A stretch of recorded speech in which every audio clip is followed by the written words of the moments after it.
Hi Booktube, it's a very hot and sticky Ros here. Middle of August nearly, and I need to do a belated July Delights, Discoveries, Disappointments wrap up. And the trouble with English houses is they're designed to keep us warm when it's cold, not keep us cool when it's hot. Air conditioning? What's air conditioning? Nobody has air conditioning. Anyway, I shall do my best to stay alert and but a bit sweaty and shiny. So I read 13 books in July, and 3 of those were things that I read for the BookTube Prize, and I was reading a group of translated fiction, and those 3 were The Art of Losing by Alice Senator, translated by Frank Wynne, The More Than I Love My Life by David Grossman, translated by Jessica Cohen, and Where You Come From by Sasha Stanishik, translated by Damien Sells. Now, all good books.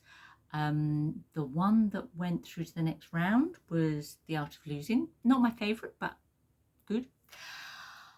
The one that I absolutely loved, really rated, and is definitely one of my books of the month, was Where You Come From. And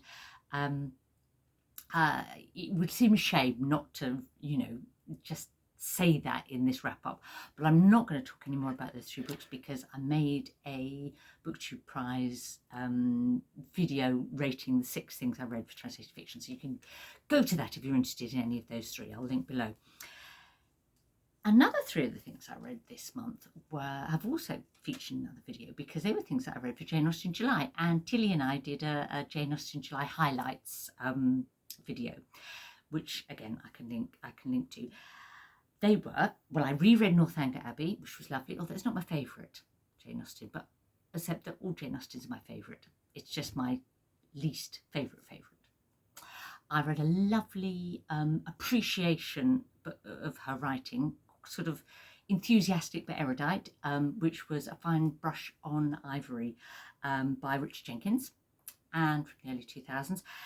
And for Jane Austen's sort of contemporary, a book that Jane Austen read, I read the wonderful, ridiculous, over-the-top, peculiar, but I thought delightful Life and Opinions of Tristram, Shandy, Gentleman by Laurence Sterne, as published in 1767 and definitely read by our Jane.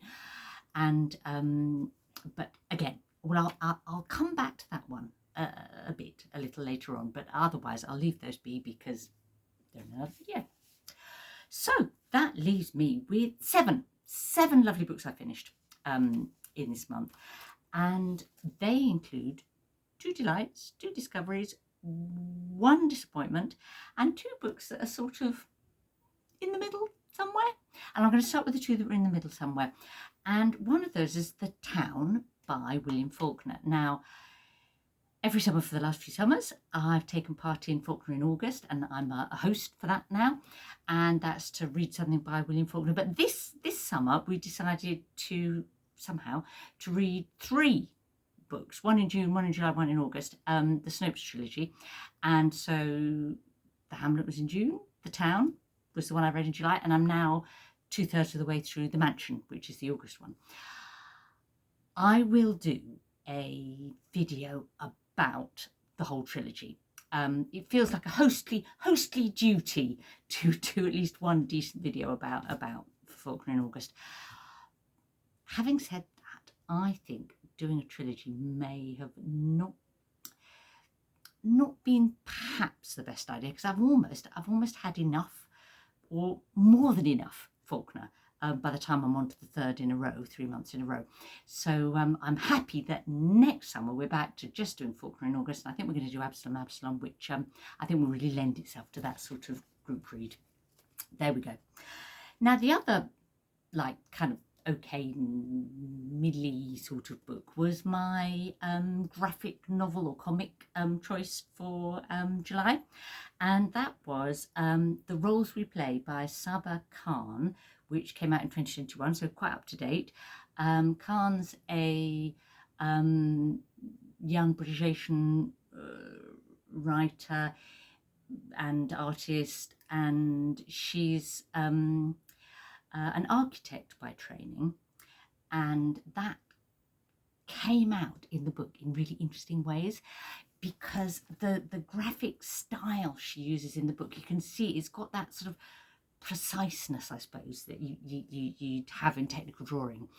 And also she uses almost like schematics or pictures of buildings, like slices through things, or things that show the physical environment or are more diagrammatic, to convey ideas and relationships between people and sort of mixed emotions in a really effective way. The other thing that is really interesting about the book is something, well, her parents came to the UK from Pakistan, sort of in the second half of the 20th century, and then she obviously, that her siblings were born here.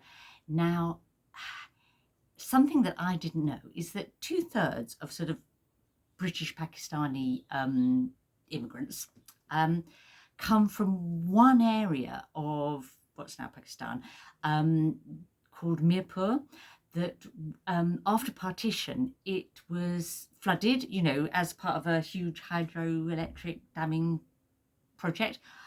2/3. Why didn't I know that? Why have none of my sort of friends at that origin ever told me that? I don't know. Anyway, that was intriguing. And this is a memoir, and it feels like she's working through a lot of things in this book, a lot of things about roles we play, roles she has played in her life and has to play, you know, roles as a Muslim woman, roles as a daughter, roles as the child of immigrants, roles as what it's like being a brown person in the UK, sibling relationships, all of that and a lot of sort of conflict, I suppose, mental conflict, emotional conflict that she's experienced through those sort of demands of those different roles over her lifetime. It's a good book, but I felt a bit like it maybe needed, it was quite personal, which is good, but it almost needed editing down a bit. Yeah, but good. Well, you know, one to look out for. Not a bad book. So, what about the two discoveries this month? One was a discovery for me, although it's not a brand new book. It's from about 2007, I think.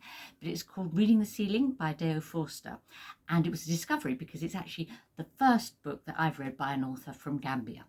And you know how I love reading books from countries where I've never read a book from that place before. You know, that's a real joy for me.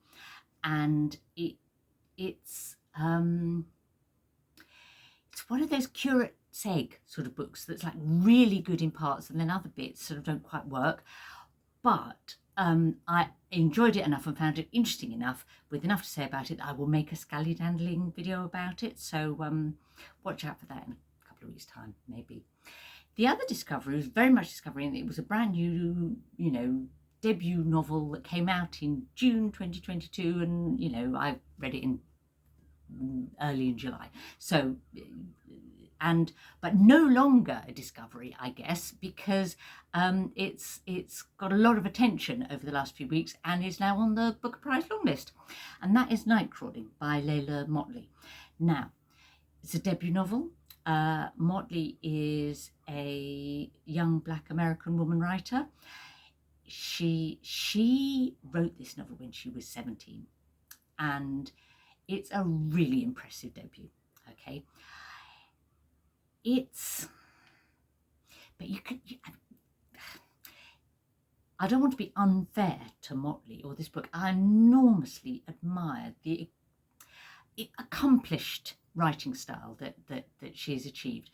And it's a passionate book and a heartfelt book, and a book where she really sets out to get inside the head of a woman the same age as her, you know, also 17, from the same part of the USA, but from a more sort of, you know, more disadvantaged background, who, you know, a marginalised young woman who makes some kind of bad decisions in her life in order to try and survive, and then has to live with the consequences of those decisions, which are very tough. And you know, it's quite an emotional book. It's good, and as a debut novel, it's written by a teenager. It is positively miraculous. Whether it's like one of the best books of the year and should be on the book along list, I don't know really. I'm not quite sure about that. I think, you know, you could pick holes in it, yeah, but you know, that would be a bit mean-spirited, I think. It's definitely one of the best debut novels of the year, and I'm sure going to be the best debut novel by a teenage black woman. So you know, but yeah. So that was Nightcrawling. Now I'm going to tell you about my disappointment next, before I get to my two delights. Yeah. So what was the disappointment? The disappointment was Island of the Sea Women by Lisa C., which was published in, oh, let me check, 2019. So it's a relatively new book, but not brand new.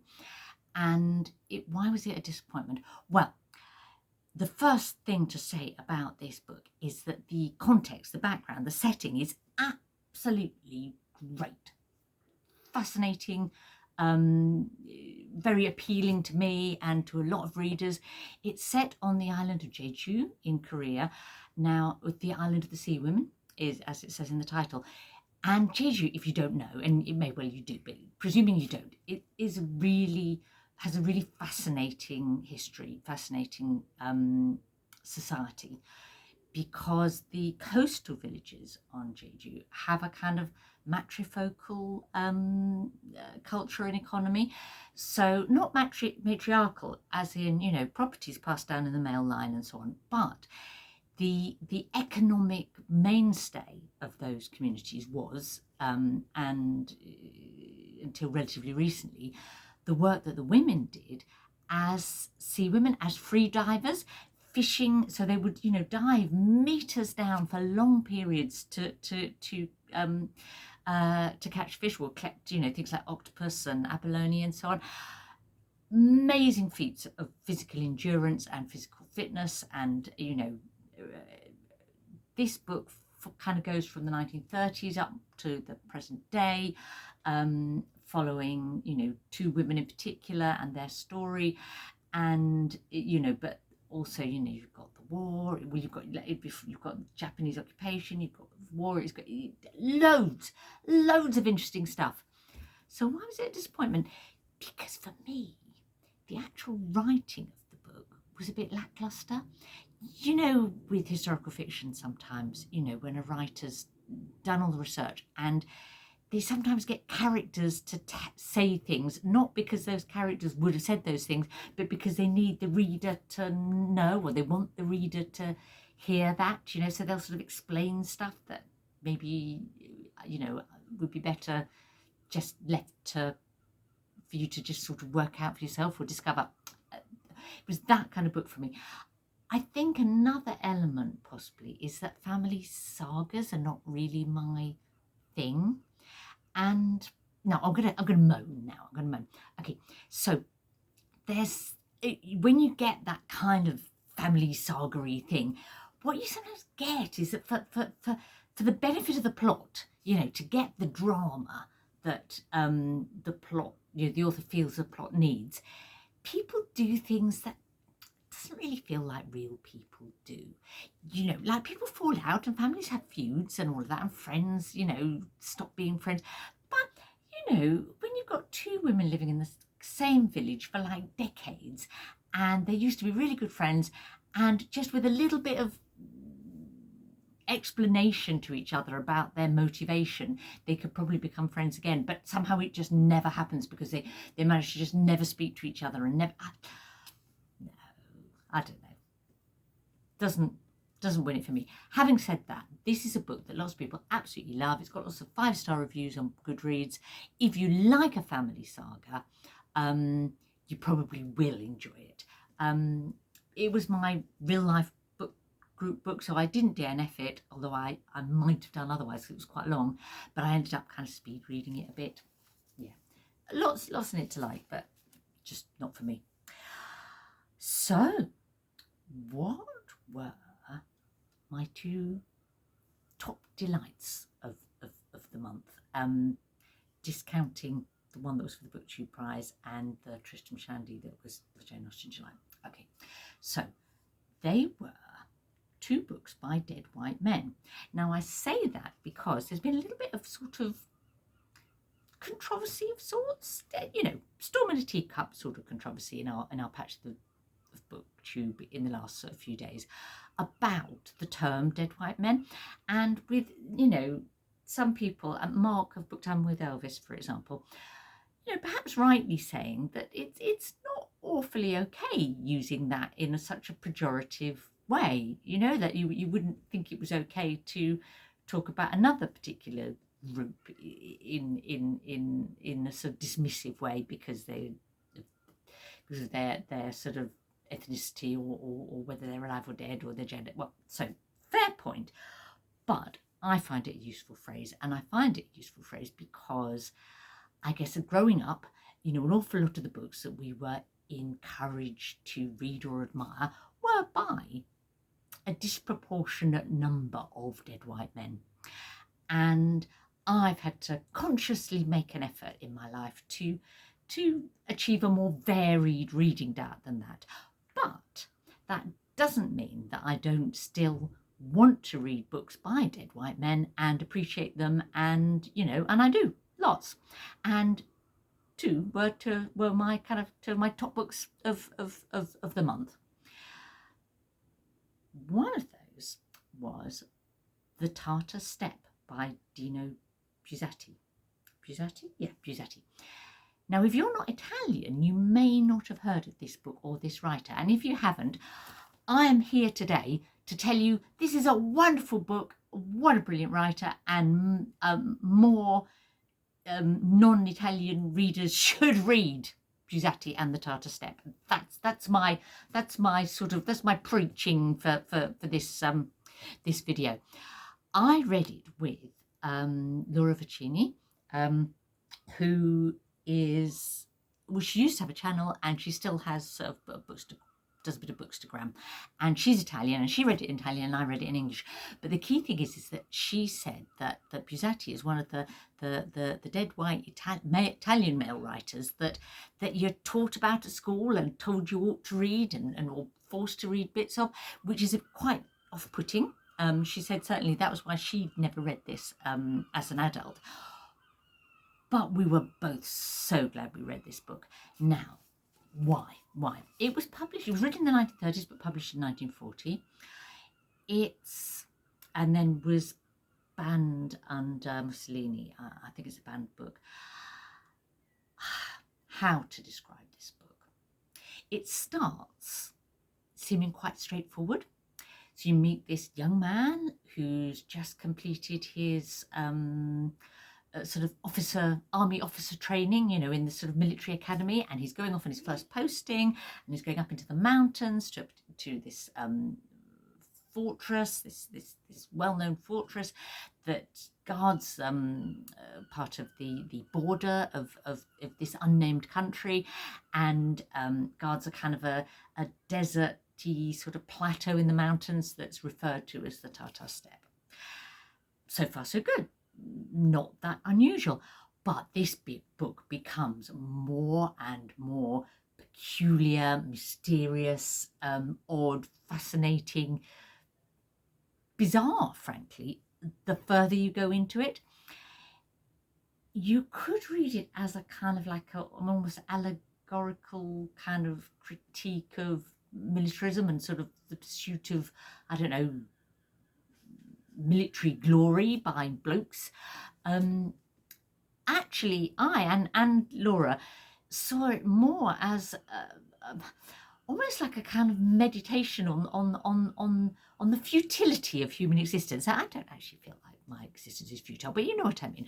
That, you know, so exploring human psyche and how, you know, our lives, you know, we can be pursuing goals all our lives that are perhaps a little meaningless in the great scheme of things, or, you know.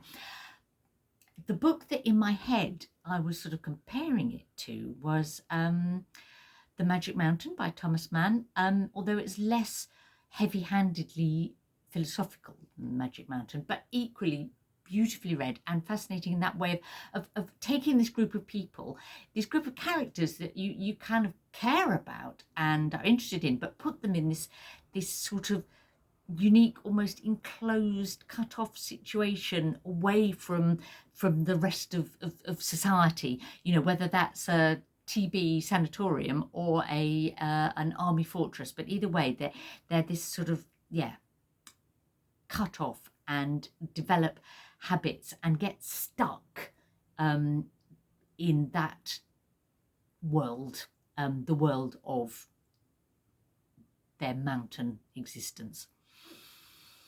Yeah, if you haven't read it, if you haven't heard of it, this is a 100% recommendation, particularly if you could cope with sort of modernism and a little bit of oddness. It's not magical realist or anything. It's quite realistic, but just strange. There we go. Now, talking about that link in my head between the Tartar Steppe and the Magic Mountain brings me to a reflection about reading older books and the sort of dead white men thing, and why I really enjoy and like reading those sorts of books. There's something about, how to explain this, it's almost as if, that there's like a kind of a conversation over time between books and authors, a conversation in my mind between different books that I've read, but also a conversation between the authors' minds with the work of their predecessors. So in my head, I'm thinking about the Magic Mountain and the Tartar Steppe, and suspecting that, given that Magic Mountain came out in 1924, maybe Buzatti had read it, and there was a bit of a conversation in his head between his work and Mann's. And we see this again and again, don't we? I mentioned earlier about reading Tristram Shandy this month, and reading Tristram Shandy, one of the many appealing things about it for me was that Sterne in that is having a conversation with Cervantes, and Don Quixote in particular, and he explicitly, he makes lots of references back to that and relates that adds meaning for him to how he's portraying the life of Tristram Shandy. And he uses the term quixotic, which is now like part of the English language, and he sort of popularized that, I guess. That conversation that you get, I suppose, in what we might shorthand again talk about as the Western canon, is really enriching and interesting. Not all books do it, not all books have to do it. There's it's not a prerequisite of an interesting book, but it's fun when you can be when you can see that and when you can be part of that, I suppose. I don't know, what do you think? Does that make sense to you? Now, my final book of the month, the other thing that I finished triumphantly and with joy, almost epitomizes that conversation with that different writers have with each other over time, and that was because the author is Dante, and I finished the Divine Comedy. I need to give a huge thank you to Tommaso Tom of Tom LA Books for leading me and others through Inferno, Purgatorio, and Paradiso. It's one of those books that I wanted to read so that I could be part of that conversation that I'm talking about, that I could recognize that better, because Dante in the book is he's kind of having that debate or interaction between himself and Virgil and other writers, that he's read when he wrote this in, the 13th century. And then writers, many writers ever since have referred back to Dante and what Dante said, and Dante's ideas and Dante's images and Dante's characters. I said I was reading the the Mansion by William Faulkner, didn't I? And Francesca, who's a character who turns up in the Inferno, you know, is used as an example in the Mansion. It's lovely. I love that. It's great. It's not necessary. It doesn't make you a better reader, but it in the same way that having a really varied diet of reading with, you know, readers that are male, female, non-binary, you know, come from all around the world, you know, of different ages, different, I mean, all of that, different genres. This is part of that richness for me. I would love to hear your opinions on that and on any of the things that I read in July.